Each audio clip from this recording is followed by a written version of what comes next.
ধন্যবাদ। এতক্ষণ যা দেখলেন এরপরে আসলে আর কি কথা বলা যায় সেটা আপনাদের মুখ থেকে যদি আমরা শুনি, এবং তারপরে আমরা যারা গত 6 দিন আমাদের মাইম আইকন কাজী মশরুল হুদার ওয়ার্কশপের মধ্য দিয়ে যে প্রোডাকশনটি দাঁড় করিয়েছি, তারা ওনার হাত থেকে আমরা একটি সনদ নিতে চাই। আমরা আশা করব ততটুকু পর্যন্ত আপনারা থাকবেন, আসলে সেটাই হচ্ছে অনুপ্রেরণা। আর এখানে যে পারফরমেন্স গুলো আমরা দেখলাম, এটাকে আমরা বলতে চাইছি যে বাংলার রূপ। এখানে হাডুডু খেলা ছিল, এই হাডুডু খেলা দিয়েই একটা স্টোরি হতে পারে, কিংবা আমরা পুতুলের মুভমেন্ট পাপেট দেখলাম, সেটাও একটা গল্পের পূর্ণাঙ্গ গল্পের একটা বিষয় হতে পারে। এবং ভিন্ন ভিন্ন ভাবে যে ইভেন্ট গুলো করেছি এগুলো আসলে জাস্ট আমরা স্যাম্পলের মতো করে উপস্থাপন করেছি, কিন্তু এগুলো প্রত্যেকটাই এক একটা গল্পের একটা মূল প্লট হতে পারে, বিষয়বস্তু হতে পারে। তো এটাকে আমরা বলতে চাই যে আমাদের দেশজ বাংলার নিজস্ব সংস্কৃতির উপস্থাপন, এবং এইটাই আসলে বিশ্বে বাংলাদেশকে পরিচিত করার জন্য কিংবা বাংলাদেশকে ব্র্যান্ডিং করার জন্য এই শিল্পের জায়গা থেকে একটি প্রক্রিয়া হতে পারে। আমি এই আয়োজনে আপনারা যারা যুক্ত ছিলেন, আপনাদের মধ্য থেকে আমরা কিছু কথা শুনতে চাই। এই কথাগুলোর মধ্যে দিয়েই আসলে আমরা সামনে এগিয়ে যাব। আমাদের যে ভুল ত্রুটিগুলো হয়েছে কিংবা আপনাদের চোখে আরো যে সম্ভাবনার জায়গাগুলো ছিল, সেগুলো যদি আপনারা আমাদের সাথে শেয়ার করেন, আমাদের হয়তো ভবিষ্যতে আমরা এই প্রক্রিয়াটিকে আরো বিস্তৃত জায়গায় নিতে পারবো। আপনারা হয়তো শুনেছেন হুদা ভাইয়ের কাছ থেকে আমরা দেশের 5টি বিভাগে কর্মশালা করেছি। সে কর্মশালাগুলোতে আমাদের প্রশিক্ষক হিসেবে এখানে আছেন জাহিদ ভাই, আমাদের সাথে যুক্ত ছিলেন ওয়ার্কশপে। আমাদের সাথে আল মাসুম সবুজ আছে এখানে, সে যুক্ত ছিল আমাদের প্রশিক্ষক হিসেবে। আমাদের সাথে পারফর্ম করেছে মুক্তা রানী ঠাকুর, তিনি আমাদের সাথে যুক্ত ছিলেন। কবি শাহেদ কায়েস যুক্ত ছিলেন, আমি নিজে যুক্ত ছিলাম। আমরা দেশের বিভিন্ন বিভাগে 5টি বিভাগে আমরা এই কর্মশালাটি করেছি, এবং দেশের আরো যে বিভাগগুলো আছে আমরা সেখানেও যেতে চাই এই আমাদের আবেদনটি নিয়ে। একই সাথে আমরা চেষ্টা করছি আগামী ঈদের পর মে মাস থেকে আমরা এই বিভাগগুলোতে বাংলা মূকাভিনয় উৎসবটি কিভাবে করা যায়, বা বাংলা মূকাভিনয় উৎসবটি আমরা সেখানে করতে চাই এই বিভাগগুলোতে। আমি প্রথমেই আমাদের সাথে যিনি সবসময় থাকেন, বাংলাদেশের মূকাভিনয়ের একজন খুব পরিচিত মুখ, মূকাভিনয়জন, বাংলাদেশ মূকাভিনয় ফেডারেশনের অন্যতম প্রতিষ্ঠাতা এবং প্রথম চেয়ারম্যান জাহিদ রিপন ভাই। জাহিদ রিপন ভাইকে আমি মঞ্চে আসার জন্য অনুরোধ করছি, এবং তার কাছ থেকে কিছু আমরা শুনতে চাই।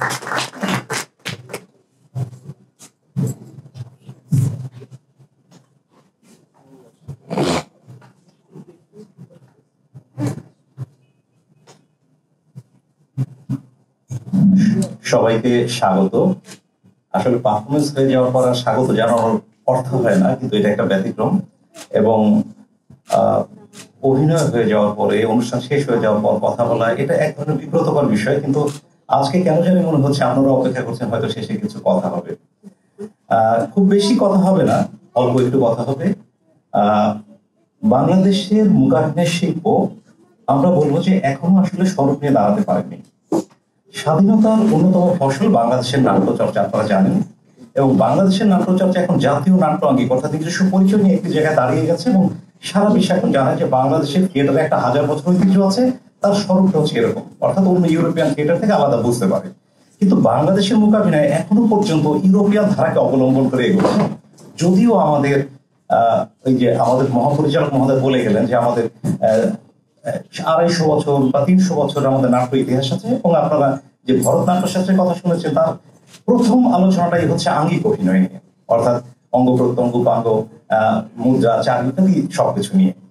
এখন স্বাধীনতোত্তরকালে যখন আমরা স্বাধীন হলাম, স্বাধীন হওয়ার পর আমাদের দায়িত্বটা আসে যে আমাদের নিজস্বতা কি আছে সংস্কৃতিতে, আমাদের নিজস্বতা কি আছে, আমাদের ইতিহাস ঐতিহ্য কি, সেই প্রেক্ষিতে অন্য অঞ্চল থেকে আমাদের আলাদা উপকরণটা কি। এই যাত্রাটা প্রায় সকল ক্ষেত্রে হয়েছে, থিয়েটারের ক্ষেত্রে খুব ভালো মতো হয়েছে। আমরা খুব সৌভাগ্যবান যে আমরা নাট্যাচার্য সেলিম আলদিনের মতো, অথবা নাসিরুদ্দিন ইসুফের মতো, অথবা জামিল আহমেদের মতো নাট্যজনদের পেয়েছিলাম যারা ঐতিহ্যের ধারায় দাঁড়িয়ে আমাদের আধুনিক থিয়েটারকে তৈরি করার পথ দেখিয়েছেন, এবং তার আগে পেয়েছিলাম রবীন্দ্রনাথকে। কিন্তু আমাদের দুর্ভাগ্য যে আমরা মূকাভিনয় এখনো পর্যন্ত সেরকম কাউকে সেই অর্থে পাইনি যিনি বলবেন যে আমাদের একটা 1000 বছরের ঐতিহ্য দ্বারা আমাদের নিজস্ব মূকাভিনয়ের রীতি আছে। আমাদের 3 জন মূকাভিনেতা যারা কিংবদন্তির পর্যায়ে পৌঁছে গেছেন, শ্রদ্ধেয় পার্থপ্রতিম মজুমদার, কাজী মশরুল হুদা এবং জিল্লুর রহমান জন, তারা শুরু করেছিলেন মূলত ইউরোপিয়ান ধারায়। এরপরে একটা পর্যায়ে তারা তিনজনই প্রবাসী হয়ে যান। হুদা ভাই আমেরিকায় থাকেন, জিল্লুর রহমান জন ভাই কানাডায় থাকেন এবং পার্থপ্রতিম মজুমদার ফ্রান্সে থাকেন। একটা শূন্যতা তৈরি হয়েছে ধারাবাহিকতায়। এই প্রেক্ষাপটে আমি এবং রিজওয়ান রাজেন এবং আমরা সবাই মিলে একটি মোর্চা সংগঠন করেছিলাম, বাংলাদেশ মূকাভিনয় ফেডারেশন, 2010-এ। এরপর আমরা অনেক বছর নেতৃত্ব দিয়েছি আমি এবং রিজওয়ান রাজন। এখন আবার অন্য কমিটি তারা দায়িত্ব পালন করেন। আমাদের যে উদ্দেশ্য গুলো ছিল তার মধ্যে একটি ছিল যে বাংলাদেশের মূকাভিনয় শিল্পীদের মধ্যে একটা একাত্মতা গড়ে উঠতে পারে কিনা, মূকাভিনয় শৈল্পিক ধারণা নিয়ে পরস্পর বিনিময় হতে পারে কিনা, এবং তৃতীয়টা ছিল যে আমাদের নিজস্ব কোনো মূকাভিনয় আঙ্গিক হতে পারে কিনা সেই গবেষণা চালানো। আজকে আমরা যেটা দেখলাম, আমরা মনে করি যে সেই আমাদের যে স্বপ্ন ছিল, পরিকল্পনা ছিল, তারই ধারাবাহিকতায় আজকে আমরা এটা দেখলাম। এখন আমাদের একটু বুঝতে হবে যে শিল্পের ক্ষেত্রে ফর্ম একটা বিষয়, কন্টেন্ট একটা বিষয়, অর্থাৎ বিষয়বস্তু এবং কিভাবে উপস্থাপিত হচ্ছে সেটি আলাদা আলাদা বিষয়। যেমন একটু উদাহরণ দেই, আমাদের দল থেকে আমরা একটা নাটক করি ত্রিংশ শতাব্দী, সেটি হচ্ছে হিরোশিমা নাগাসাকি এবং পৃথিবীর সকল যুদ্ধ নিয়ে। এটা আন্তর্জাতিক বিষয়, কিন্তু উপস্থাপন করছি আমরা বাংলা নাট্যরীতি অর্থাৎ বর্ণনাট্যরীতিতে। তার মানে হচ্ছে ফর্মটা হচ্ছে দেশীয়, কন্টেন্টটা হচ্ছে বাইরে, কিন্তু সবকিছু মিলে আমরা বলছি বাংলা নাট্যরীতি। আমাদের মূকাভিনয়ের ক্ষেত্রেও আমাদের এই ফর্মটা বুঝতে হবে যে বাংলার ফর্মটা কি, কন্টেন্ট পৃথিবীর যে কোনো কিছু হতে পারে। যেমন আমাদের দল থেকে আমরা সম্প্রতি একটি নাটক মঞ্চে এনেছি, আমাদের দল মানে স্বপ্ন দল। নাটকটা হচ্ছে উইলিয়াম শেক্সপিয়ারের ম্যাকবেথ। সেটি নিয়ে আমরা 1 ঘন্টার একটি মূকাভিনয় প্রোডাকশন তৈরি করছি, ম্যাকবেথ। আমরা বলছি বাংলা নাট্যরীতির গবেষণা, অর্থাৎ আমরা আঙ্গিকটা বাংলা নাট্যরীতি, পৃথিবীর যে কোনো জিনিস তার মধ্যে আসতে পারে। সেই রকম সেই নাটকটির আবার আগামী 15 তারিখে এক্সপেরিমেন্টাল থিয়েটার হলে 2টি প্রদর্শনী আছে, সন্ধ্যা 6টায় এবং সন্ধ্যা 7:30টায়। যারা বাংলা মূকাভিনয় নিয়ে আগ্রহী তারা নিশ্চয়ই আসবেন দেখতে যে গবেষণাটা কিভাবে হলো। আজকে হুদা ভাই যেটি এদেরকে সাথে নিয়ে পড়লেন, তিনি আসলে আমাদের এই নিজস্ব যে ঐতিহ্যগুলো ছিল সেটিকে কিভাবে সামনে নিয়ে আসতে পারে এবং ফর্মটা সম্ভাব্য কি হতে পারে সেই দিকে একটু ভাবনা আমাদেরকে জাগ্রত করার চেষ্টা করছেন। এটি আমাদের বুঝতে হবে, কারণ আমি যখন দাঁড়িয়ে আছি অথবা আমরা যখন দাঁড়িয়ে আছি, আমি কিন্তু একা দাঁড়িয়ে নাই, আমার পিছনে কমপক্ষে 3,500, আরো ব্যাপক অর্থে 4,500 বছর দাঁড়িয়ে আছে। অর্থাৎ আমি বলতে চাই, যেটি লিয়াকত আলী লাকী ভাই বলে গেলেন যে পয়েটিক্স 2,400 বা এরকম বছর আগে, অর্থাৎ এরিস্টটলের পয়েটিক্স, যেটি সারা বিশ্বের শিল্প সংস্কৃতি আপনাকে বুঝতে হলে পয়েটিক্সকে সামনে এসে যাচাই করতে হবে। সেই একই সময়ে বাংলা অঞ্চলে যে নাট্যশাস্ত্র ছিল, ভরত নাট্যশাস্ত্র, সেটির খবর সারা বিশ্ব রাখে কিনা অথবা আমরা রাখি কিনা। তার মানে হচ্ছে আমাদের এখানে এমন জায়গায় পৌঁছেছিল যে ব্যবহারিক রূপ কি হতে পারে সেটিও আমাদের শাস্ত্রের মধ্যে আছে, গ্রন্থের মধ্যে আছে, যেটি পৃথিবী তখন ভাবেনি। তো এইরকম জায়গায় ভরত নাট্যশাস্ত্র, আমাদের নন্দিকেশ্বর অভিনয় দর্পণ এবং আরো যে শাস্ত্রগুলো আছে এবং আমাদের ঐতিহ্যবাহী রীতির মধ্যে যে সম্ভাবনাগুলো আছে আঙ্গিক অভিনয়ের, আমাদের রামায়ণ মহাভারত যখন উপস্থাপন করা হতো তখন একদল অভিনেতারা অভিনয় করতেন, তাদেরকে বলা আবৃত্তি করতেন বসে বসে, তাদেরকে বলা হতো গ্রন্থিক, এবং আরেক দল অভিনেতারা দাঁড়িয়ে দাঁড়িয়ে অভিনয় করতেন সংলাপ ছাড়া, তাদেরকে বলা হতো সৌভিক। এরকম সমৃদ্ধ রীতি আমাদের রয়েছে, যে আঙ্গিক, সৌভিক, গ্রন্থিক ইত্যাদি ইত্যাদি সবকিছু। এবং আমাদের সং থেকে শুরু করে আমাদের যে ঐতিহ্যবাহী রীতিগুলো আছে, আমাদের যে বহুরূপী আছে, ইত্যাদি সবকিছুর মধ্যেই দেখবেন যে আঙ্গিক অভিনয় একটা বিস্তৃত জায়গা আছে। এখন এই সময় এসে 2023 এসে আমাকে মনে করতে হবে যে স্বাধীনতার 52 বছর পার হয়ে গেছে। আপনি এখন আর বলতে পারবেন না শিশু রাষ্ট্র আমার সংস্কৃতি এখন আমরা খুঁজে বেড়াচ্ছি। এখন খুঁজে বেড়ার সময় না, এখন বলেন যে আপনার সংস্কৃতিটা কি, বিশ্বের কাছে কি নিয়ে দাঁড়াবেন। এখন বাংলাদেশের ক্রিকেট দল যখন একটি দেশে গিয়ে ভালো খেলে, তাতে আমাদের কিন্তু পেট ভরে যায় না, অর্থাৎ খাওয়া জোটে না, কিন্তু হয় কি, বিশ্ব জানে যে বাংলাদেশ একটি সমৃদ্ধ দেশ, তাদের এই সামর্থ্য আছে। অর্থাৎ আমি যখন আমার থিয়েটার অথবা আমার মূকাভিনয়কে নিয়ে এরকম প্রমাণ করতে পারবো বিশ্বে, তখন আমার দেশের ব্র্যান্ডিংটা হবে, তারা মনে করবে যে হ্যাঁ, বাংলাদেশ এমন একটা দেশ, তাদের এই সমৃদ্ধ ইতিহাস আছে, ঐতিহ্য আছে। তো আমরা আসলে সবাই মিলে সেই কাজটি করার চেষ্টা করছি, বাংলাদেশের নিজস্বতা উদ্ঘাটন, সেটিকে আধুনিকভাবে উপস্থাপন এবং সব অর্থে বাংলাদেশের ব্র্যান্ডিং করার চেষ্টা করছি। এই কাজে যারা আছেন, যুক্ত হয়েছেন, আজকে নবীন, কিন্তু একদিন এরাই অনেক দূরে এগিয়ে নিয়ে যাবেন বাংলাদেশকে, বাংলা সংস্কৃতিকে। আর যারা আজকে আমাদের এই ঘটনার সাক্ষী হয়ে থাকলাম, তারা সবাই নিশ্চয়ই, তাদের জন্য আমরা আশীর্বাদ এবং দোয়া রাখছি। ধন্যবাদ সবাই। ধন্যবাদ জাহিদ ভাই, অনেকগুলো কথা হলো, মানে বিস্তৃতভাবে মূকাভিনয় বাংলা নাটক নিয়ে কথা বলেছেন। এখানে অনেক দর্শক আছেন, প্রায় সবাই আমাদের পরিচিত। বাংলাদেশ মূকাভিনয় ফেডারেশনের সাংগঠনিক সম্পাদক মাহবুব আছেন এখানে, তারপর বাংলাদেশের অন্যতম মূকাভিনয় শিল্পী নিথর মাহবুব আছেন, এরকম আরো অনেকেই আছেন। আমার খুব পরিচিত শিক্ষক আব্দুর রহমান ভাই আছেন, কামরুল হাসান খান ভাই আছেন নাট্য গবেষক। তো সবাইকে আমরা আমাদের পক্ষ থেকে বিশেষ বিশেষ কৃতজ্ঞতা জানাচ্ছি। আর আমাদের ছোট্ট একটি বিষয়, আমরা আমাদের সার্টিফিকেট গুলো দিব, আশা করি আপনারা সেই মুহূর্তটুকু থাকবেন, আমরা সবাই অনুপ্রাণিত হব। আর আপনাদের অনেকেরই কথা শোনার ইচ্ছা ছিল, আমার মনে হয় পরে কথা বললে হয়তো অনেকেই চলে যাবেন। আমরা চাই সবার উপস্থিতিতে আমাদের এই সার্টিফিকেটটা আমরা দিই। আমি হুদা ভাইকে মঞ্চে আহ্বান করছি, মাইমাইকন কাজী মাশরুল হুদা, তার হাত থেকে আমরা আসলে সার্টিফিকেটটা নিতে চাই।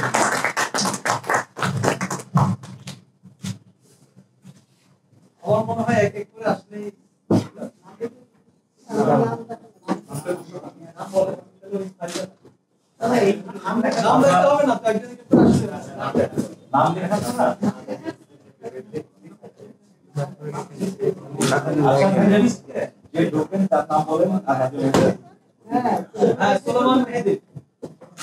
চট্টগ্রাম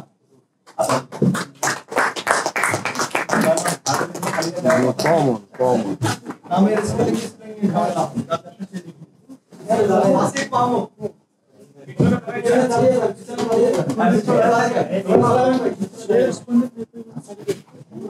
রাকিবুল ইসলাম,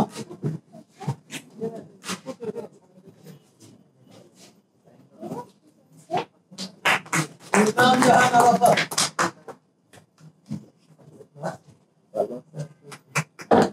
জয়নুল আবেদিন,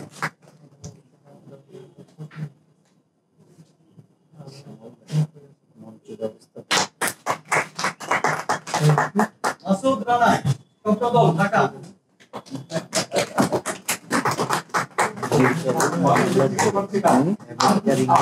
গোলাম সরওয়ার, চট্টদল, ঢাকা,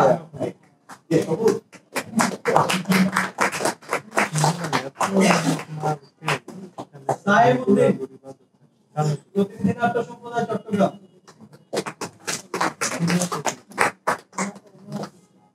নবকৃষ্ণ রুদ্র, সাইলেন্ট থিয়েটার, চট্টগ্রাম,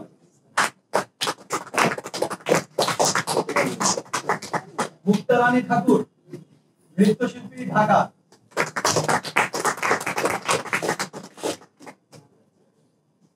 ইমতিয়াজ পাভেল নীল, সহিংসতা গবেষক, ঢাকা,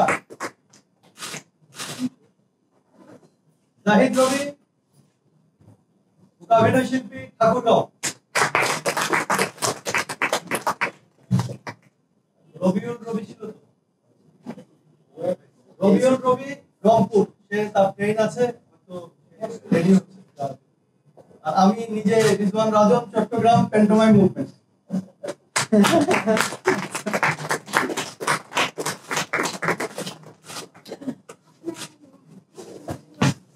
আমরা একটা ছবি তুলতে চাই সবার সাথে, প্রথমে এদের সাথে সরাই দিয়ে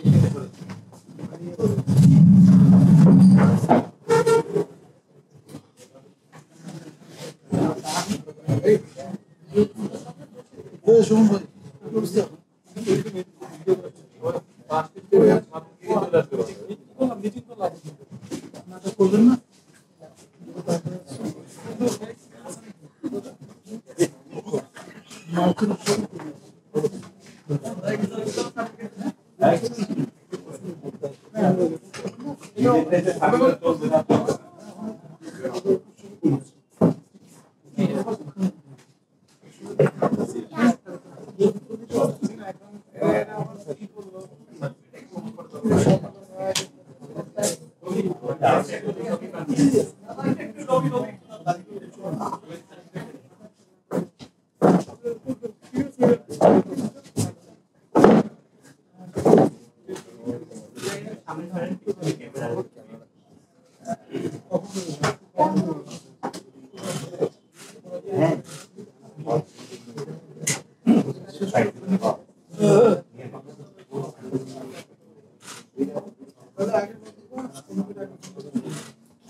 ভাই